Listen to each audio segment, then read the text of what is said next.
Oke, jadi salah satunya saya Pertanyaannya gampang tapi sulit. ya, sulit itu soalnya harus replay baik. Ya, tapi nggak apa-apa. Saya mau share tiga hal. Yang pertama dulu saya pernah dapat advice dari Pak Abdul Bakri, CEO Bakri Brothers. Komisaris ya. CEO-nya Pak Andi Abeng. Karena Pak Andi pernah bekerja di Bakri Group ya? Iya, pernah sebagai asisten direktur. Berapa tahun ya? Asisten to CFO hampir 3 tahun. Ingat itu bahwa we have to do. Beliau tuh memberi contoh work hard, play hard.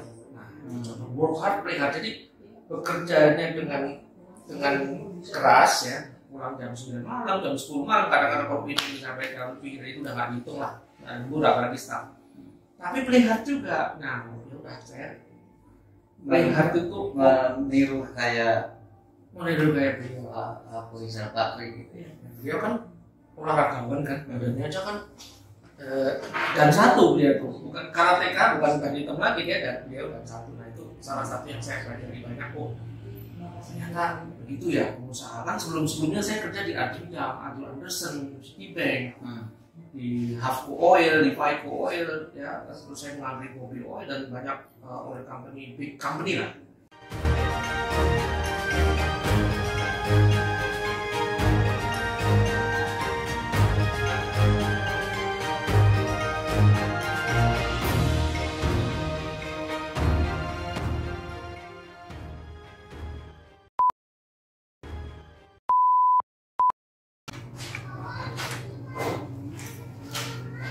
Halo Pak Andi, apa kabar? Apa kabar? Waduh, sudah datang duluan. Iya. Jadi menikmati kopi kita. Menikmati kopi ya. Jadi pesan kopi apa? Kopi mocha. Iya, kopi ini. Di Yamato Ramen ya, tepat ya. Yamato. Dekat. Japanese Cafe. Aduh. Jadi kegiatan sehari-hari apa nih Pak sekarang? Masih seperti yang dulu, cuma bedanya kalau yang dulu online offline kebanyakan, sekarang kebanyakan online. Yang mengadakan training buat corporate tapi secara online Pak Mas. Jadi Pak Andi ini seorang trainer ya? Trainer, konsultan bidang manajemen dan finance, sumber daya manusia, development, dan juga dosen Mas dari tahun 2003. Dosen. Nah sekarang ngajar di mana tadi Pak? Sekarang saya ngajarnya di UNSP, University. UNSP. Ya. Universitas Nusa Putra. Kenapa saya ngajar di sana? Karena kebetulan istri dari sana, jadi saya meratakan tadinya kan Universitas Bakri. Di IPMI saya lama dari 2003 sampai 2011 ya. Terus di STI IKB, di Universitas Supra ya, Supra itu Universitas STI IKB, terus di Mercu Buana, di Perbanas, Universitas Bakri itu ya. Di samping juga certification untuk CMA dan segala macam. Nah mari kita, ini kalau lemon tea ya, lemon tea, Kopi latte. Saya seharian tadi udah minum berapa berkali-kali ini. Oh jadi sekarang teh ya, supaya nggak banyak kopi nggak bisa tidur. Ya Mas Pur, makasih ya. Ini kita berkolab nih. Biasanya kita kolabnya di majalah, di news, sekarang juga masuk ke publikasi di ini nanti ke media. Ya ini obrolan santai aja sih. Santai ya. Karena ini adalah hari pertama saya nge-vlog untuk The Best Advice Channel. The Best Advice Channel itu adalah menceritakan tentang nasihat terbaik apa yang pernah diperoleh oleh seseorang sehingga mempengaruhi karir dia, dan nasihat terbaik itu kemudian ditularkan ke anak buah, ke mahasiswa, mungkin kalau Pak Andi sebagai seorang dosen gitu, ke orang lain gitu. Kemudian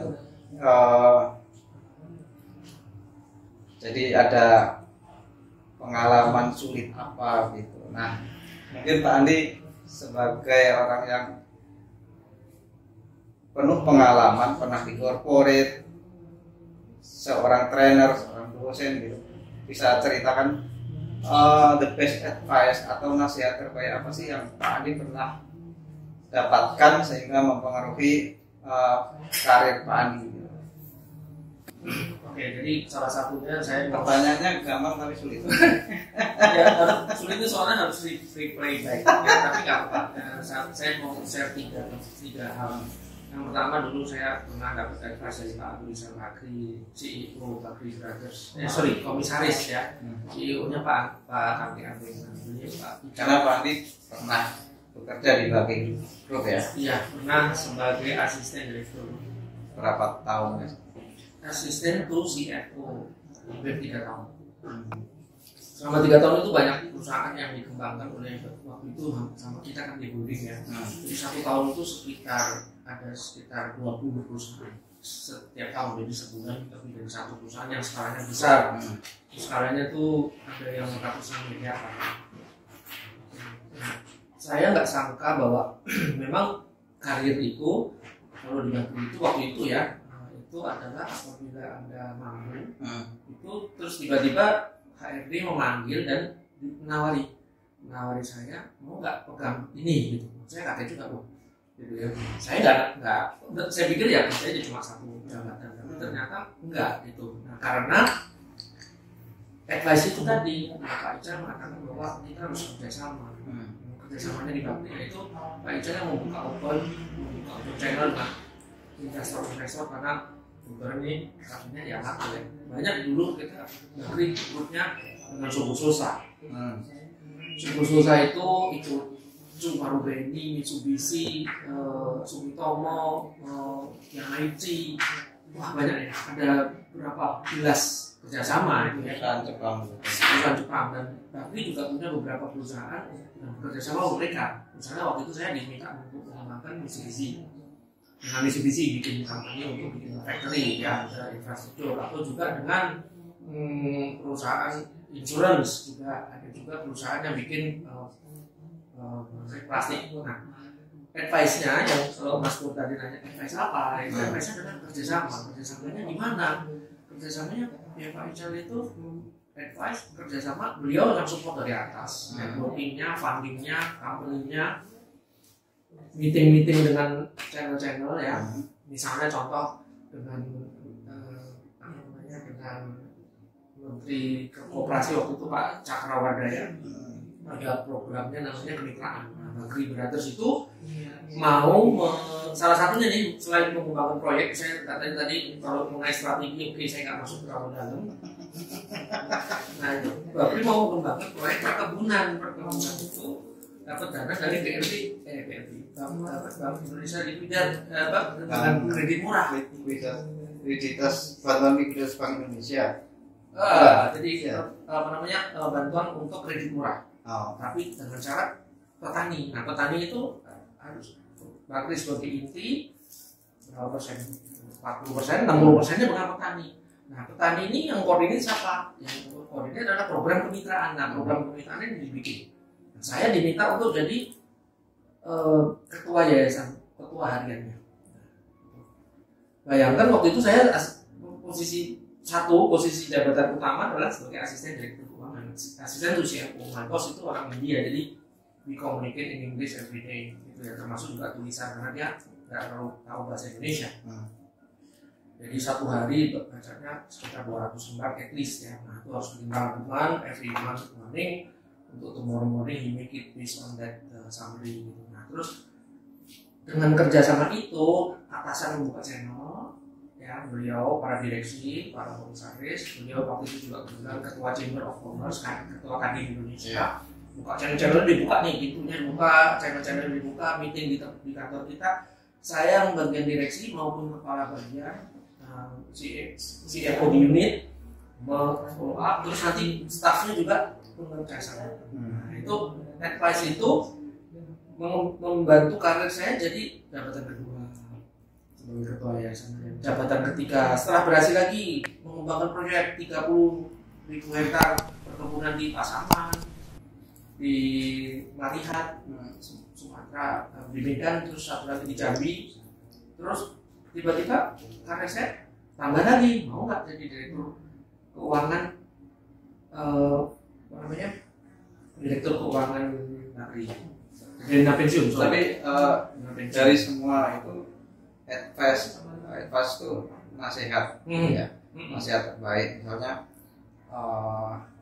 Misalnya belajar atau bekerja yang rajin, jujur, bla gitu. Nah, advice apa yang terbaik misalnya dari Pak Abu Rizal Bakri ini untuk Pak Andi gitu.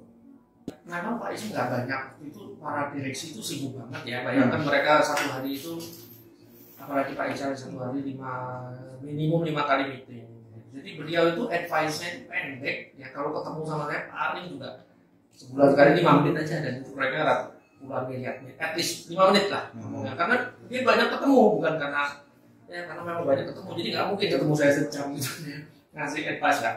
Dia kayak 5 menit. Nah, cuma banyak hal yang saya pelajari advice beliau dalam tanda kutip yang ditambahkan langsung dari perilaku. Nah, pendek-pendek aja. Contohnya waktu itu beliau mengundang para pengusaha dari Kroasia datang ke Bali. Kali saya kan nggak ada urusannya harus bantu mereka di sana. Enggak, tapi saya ingat itu bahwa we have to do. Beliau tuh memberi contoh work hard, play hard. Nah, contoh work hard, play hard. Jadi bekerjanya dengan keras ya, pulang jam 9 malam, jam 10 malam, kadang-kadang kopi ini sampai jam lebih, itu udah nggak dihitung lah, dan murah apalagi staff. Tapi play hard juga. Nah, udah saya play hard itu meniru kayak beliau Abu Rizal Bakri gitu ya. Beliau kan olahragawan kan, badannya aja kan dan satu beliau tuh, bukan karateka, bukan band hitam lagi dia, dan beliau dan satu. Nah, itu salah satu yang saya pelajari banyak kok.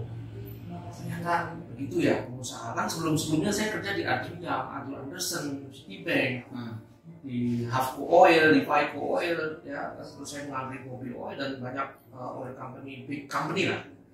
Nah ya kan bekerja di big company, multinational company, consulting company, gitu kan, yang top, super top lah gitu. Ya, di Indonesia, tapi mereka big six dunia ya.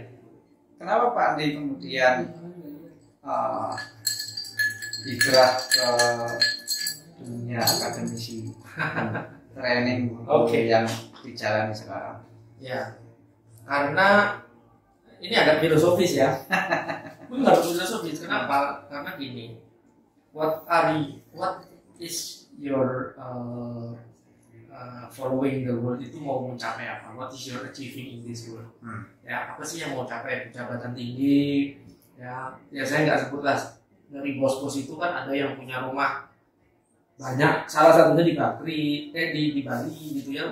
Ada helipad di atasnya, ada lapangan golfnya, ada apartemennya, itu kurang apa?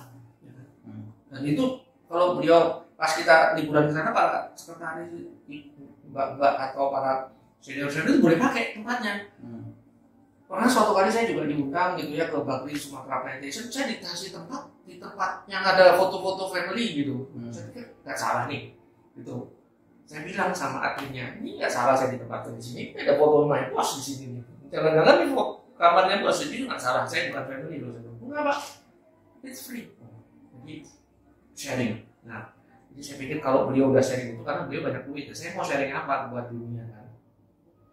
Maka itu saya sharingnya di edukasi. Jadi knowledge-nya itu di share. Jadi sejak 2003 saya dosen terus nih, jadi sambil kerja, sambil training, sambil ngasih sumber uangnya di situ. Kalau di dosen ini pengabdian, apalagi sekarang maaf ini dosen ini ada maksimum SKS, jadi nggak bisa mengajar di banyak universitas dengan begitu leluasanya lagi.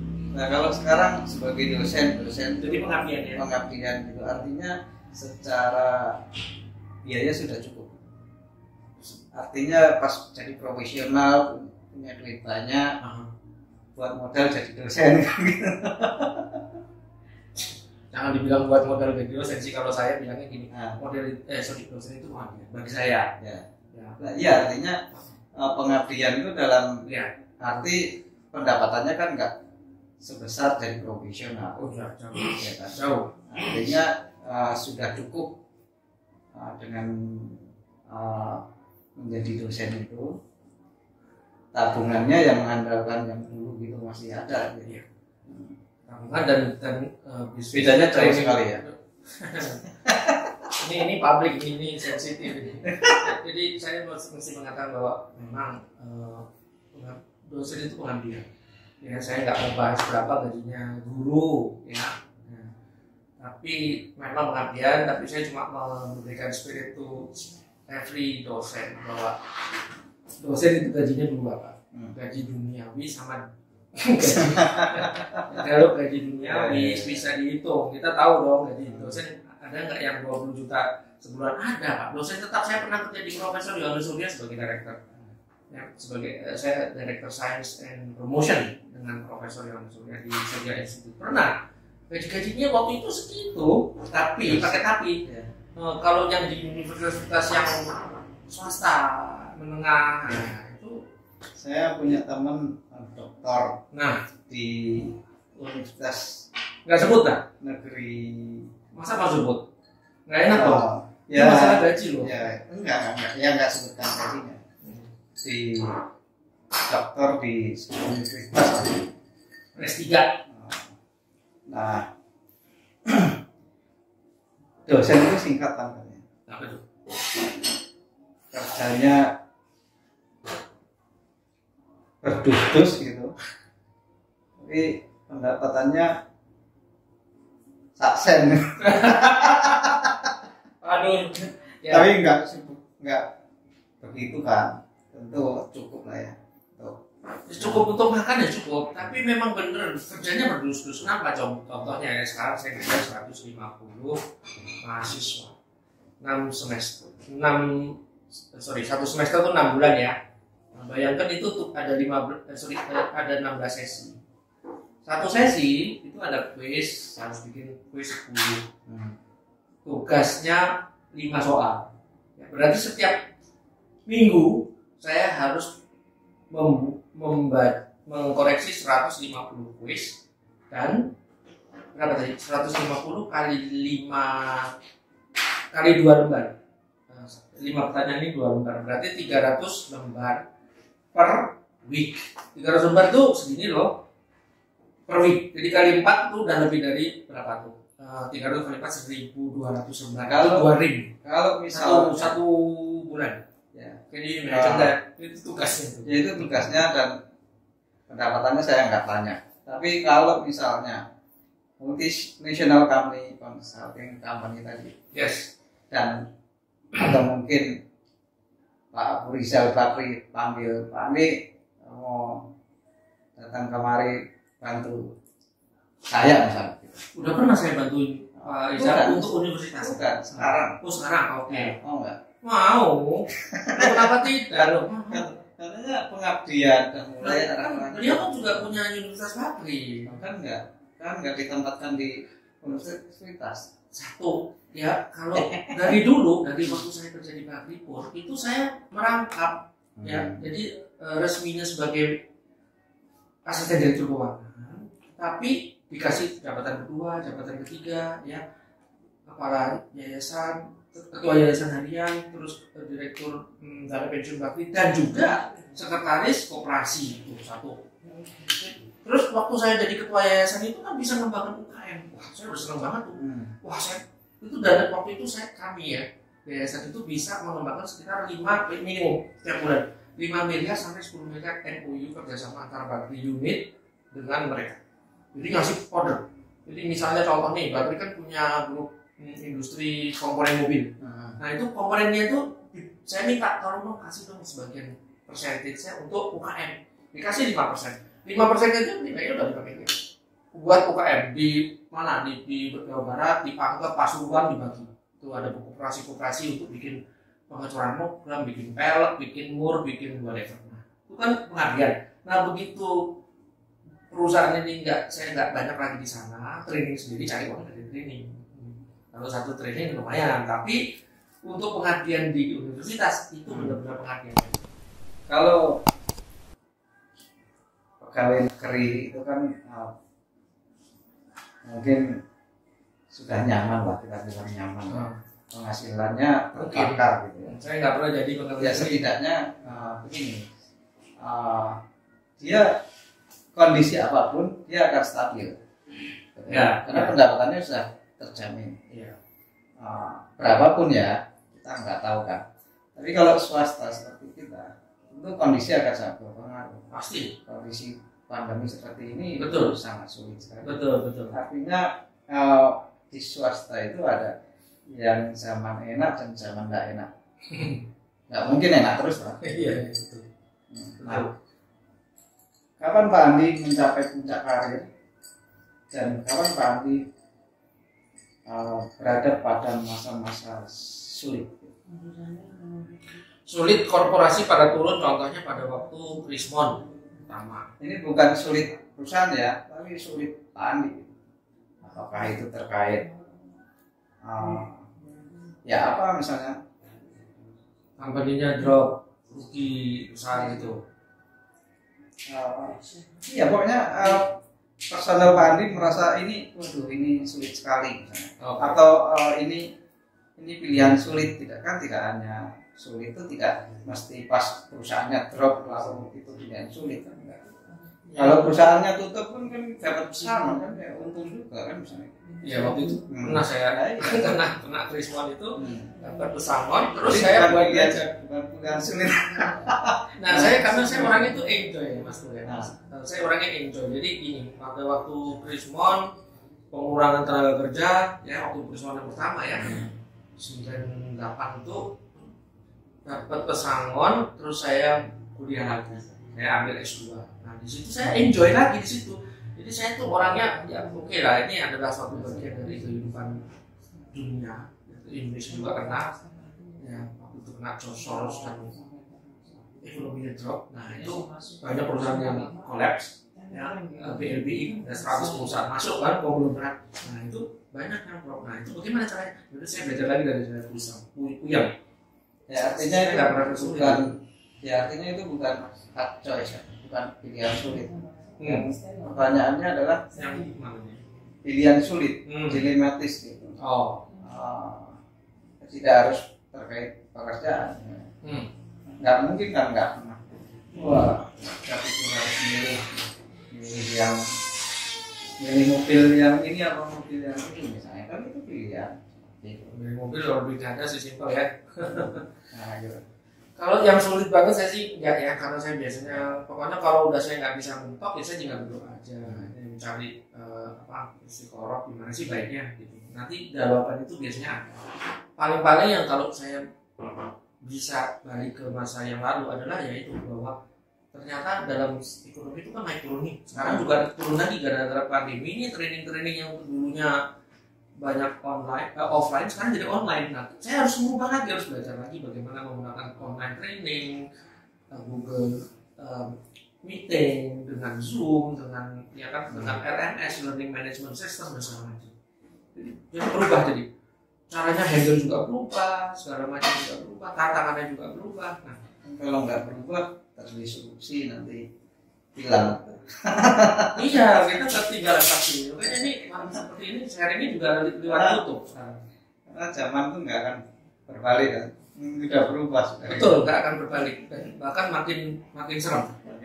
Makin serem dalam arti gini, contohnya ya, karena kan saya juga kita ada webinar ya, apalagi juga Mas Pur kan teknologis juga banyak teknologi baru di bidang saya. Nah ya Kalau kalau bicaranya udah metaverse, jadi kita sering kan berdebat soal cryptocurrency. yes, Lalu Bitcoin. cryptocurrency pun kita belum bersepakat. Sudah muncul NFT. betul. Apalagi sulit lagi kan untuk bersepakat kan.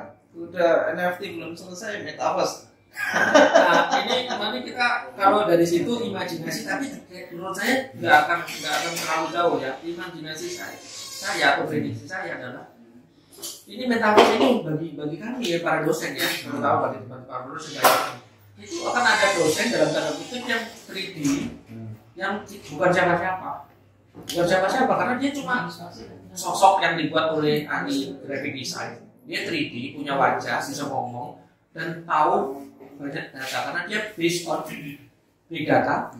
Dia bisa mikir, dia scientist juga dalam tanda kutip karena dia AI, dia bisa menjelaskan begitu bagus karena dia disupport oleh perusahaan-perusahaan universitas yang top dunia.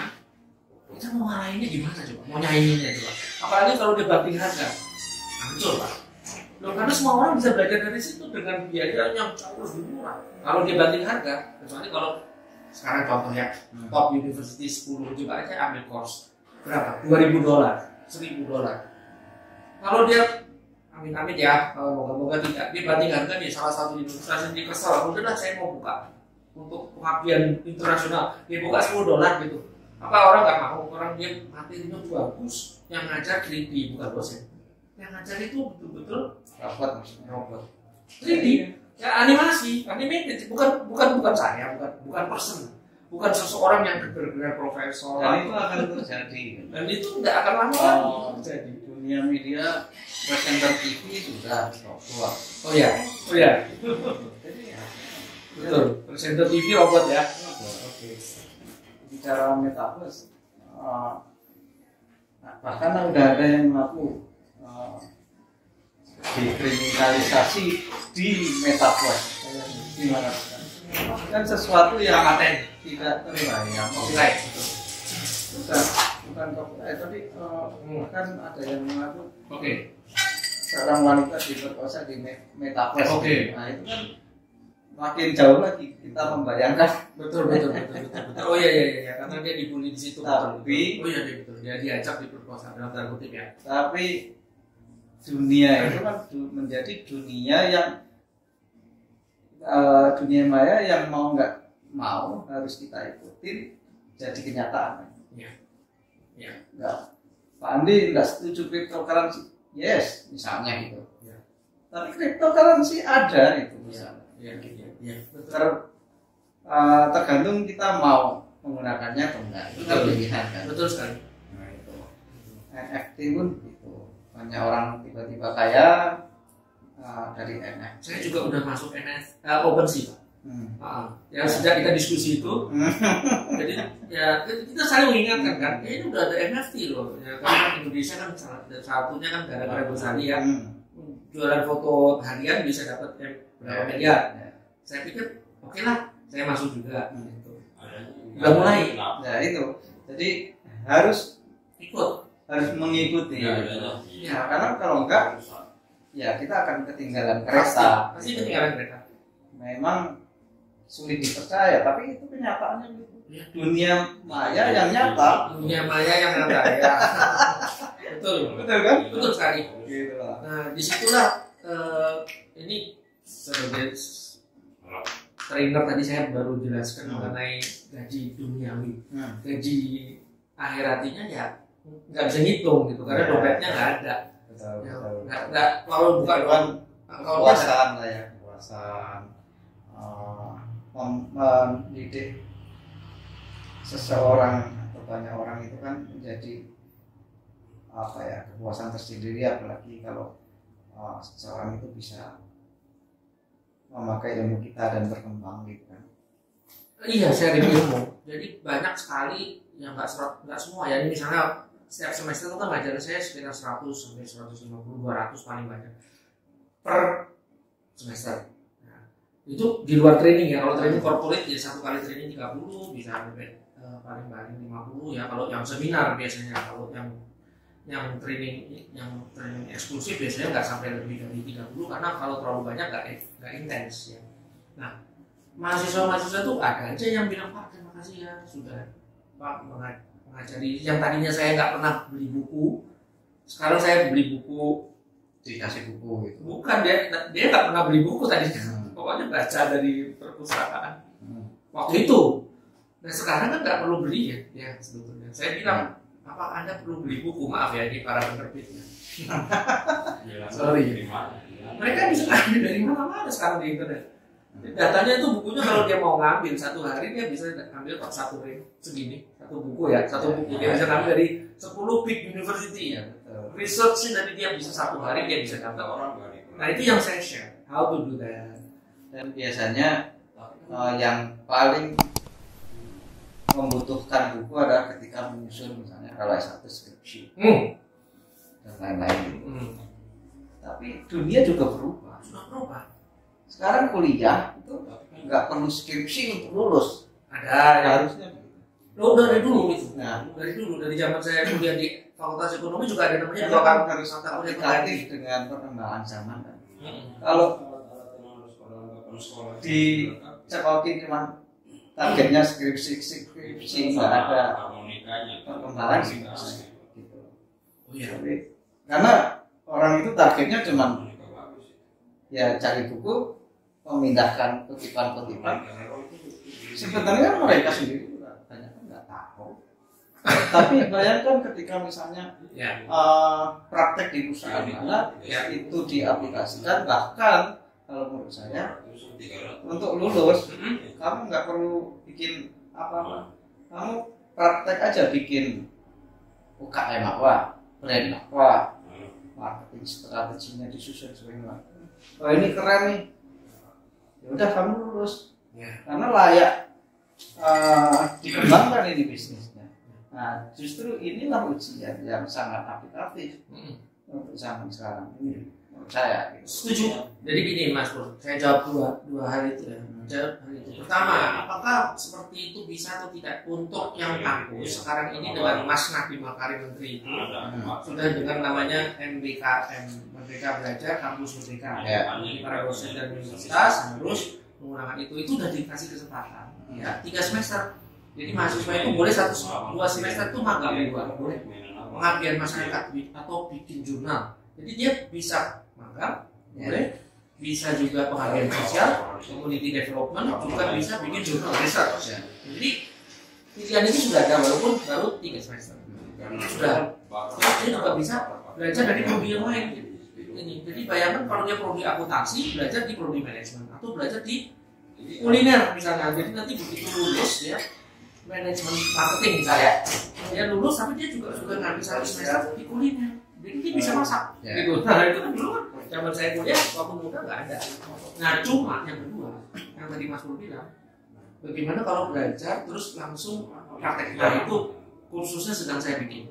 Ya, ini buat mahasiswa. Nanti saya akan share di YouTube-nya atau di site-nya Mas Bro. Kalau ada yang advice ini saya share biar nanti kalau yang mau masuk ini saya promo nih. Ada special discount kalau yang di masih itu nggak sampai berapa tahun ya, bahkan cuma 6 bulan, cuma 1 semester dia praktek teorinya di situ dan diskusi banyak dari para ahli dan praktisi. Habis itu mereka kasih praktek. Jadi begitu lulus akreditasi attendance, tapi begitu mereka nanti punya company dapat sertifikat. Biasa. Nah, lebih ke aplikasi. Balik lagi tadi yang belum terjawab. Masa puncak karir Pak Andi itu ketika di mana?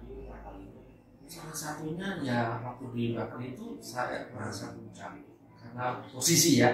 Karena saya 1 step di bawah direktur, asisten direktur, saya lagi direktur itu 1. Tapi pada waktu saya di Profesor Yohanes saya juga merasa direktur juga, cuma di situ edukasi karena waktu itu Pak Yohanes bikin Surya Institute, Surya Research juga, dan di situ banyak pengembangan pendidikan. Beliau mempunyai suatu metode namanya gasing dan asal menyenangkan itu banyak ribuan anak-anak yang bisa dididik juara olimpiade dan juga belajarnya jadi pintar. Anak-anak daerah kita mengadakan olimpiade di Papua, bisa dilihat di internet research olimpiade astronomi di Tolikara itu sukses tuh. Nah itu berapa puluh ribu orangnya masih siswa yang dididik. Nah, itu saya kepuasannya di situ. Kalau itu kepuasan ya. Nah kalau company-nya sih berarti rankingnya 17 waktu itu kan, di konglomerasi 100 tuh beliau ranking 17, top 20 lah. Nah, pertanyaan terakhir ya. Obsesi Pak Andi apa sih? Obsesi hidupnya Yang bisa kalau bisa masih bisa saya punya passion, punya university online yang itu tadi kualitinya bisa masuk top dunia, dream ya, karena dream itu kan setinggi langit, tapi biayanya murah. Kalau perlu gratis, kenapa? Karena buatnya itu kan cuma 1 kali, tapi kalau udah bikin 1 kali kan di share. Nah untuk membuat ini dosen-dosennya ini dikasih uang tentu sebagai copyright, tapi one time saja. Habis itu di share ke seluruh Indonesia. Kenapa? Indonesia itu ada 15 juta tenaga kerja Indonesia itu lulusannya hanya SMP, nggak sampai lulus. SMP ke bawah yang menurut seribunya dibayarkan. Itu Indonesia katanya mau jadi negara top dunia, katanya menurut para konsultan 2045. How can we achieve that? Kalau kita majority of our graduate itu masih SMP ke bawah, nggak mungkin kan? Gimana cara ngejarnya? Universitas terbuka. Nah itu obsesi saya. Siapa tahu ada yang bener, ada yang mau kasih support dan lainnya. Itu jadi biasanya online ya. Ya online selama pandemi. Kalau nanti mau offline juga nggak apa-apa. Siap. Oke, terus nggak nawarin saya untuk acara bangun universitas gitu. Lo kalau mau, ayo. Kita Indonesia itu terlalu besar untuk dikerjakan sendiri, Pak. Kak, Mas Bob, tahu nggak bahwa kalau nggak salah ya, saya dulu lihat ruang guru tuh jaraknya dari sini itu cuma 300 meter waktu awal. Sekarang ruang guru didanai oleh siapa? Oleh swasta, swasta asing. Coba kalau kayak gini bisa jadi, itu saya buka gratis loh. Dan itu seluruh Indonesia dari Sabang Merauke bisa ngikutin dari rumah karena itu online. Ya, atau kalau offline juga bekerja sama dengan universitas atau dengan lembaga kos, dan itu bisa meningkatkan SDM Indonesia dengan cepat. Dreamnya demikian. Menarik Pandi. Ini udah asar maghrib, jadi karena kita ketemunya juga sudah sore ya. Tadi saya hampir setengah hari full ketemu para CEO gitu. Mantap. Dan luar biasa. kami juga mau saya dilibatkan juga pada akhirnya untuk menjadi partner bisnis mereka gitu. Jadi ya dengan berteman gitu kan saling menguntungkan. Yang pertama dari Pak Ica adalah teamworking. Networking ya, teamworking. Bekerja sama. Dan tadi kebetulan saya setengah hari ketemu, jadwalnya sih cuma 1 jam. Oke. Tapi jadi 5 atau 6 jam tadi. Karena berkembang jadi bisnis. That's good. Bisnisnya ya mudah-mudahan langsung tereksekusi dan jalan. Kalau kita percaya bahwa semua itu kalau kita mencari jalan, ya kan ada kata-kata manusia harus berikhtiar, ya kan? Nah, Tuhan menentukan. Tapi juga ada satu kata dari salah satu agama mengatakan bahwa ketuklah maka pintu akan dibuka. Carilah maka engkau akan menemukan. Oke, terima kasih Pak Andi Terima kasih Mas Pur atas the best advice-nya gitu. Dan tonton the best advice Pak Andi ini di the best advice channel yang baru saya luncurkan. Dan ini baru interview atau nge-vlog pertama kali. Hari pertama gitu. First ya. Biasanya kalau first tuh viral. Kalau langsung viral ya luar biasa. Berkat Pak Andi lah. Nanti disebarkan ke mahasiswanya yang ribuan langsung viral. Ya, boleh. Kita pokoknya untuk Indonesia mari kita majukan bersama.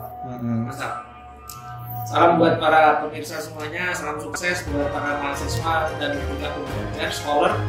Kita tunggu tadi Mas Pur katanya mau bikin universitas online, oke, kita coba bikin ya dengan doa dan usaha dan rahmat dari Allah. Oke, terima kasih. Bye.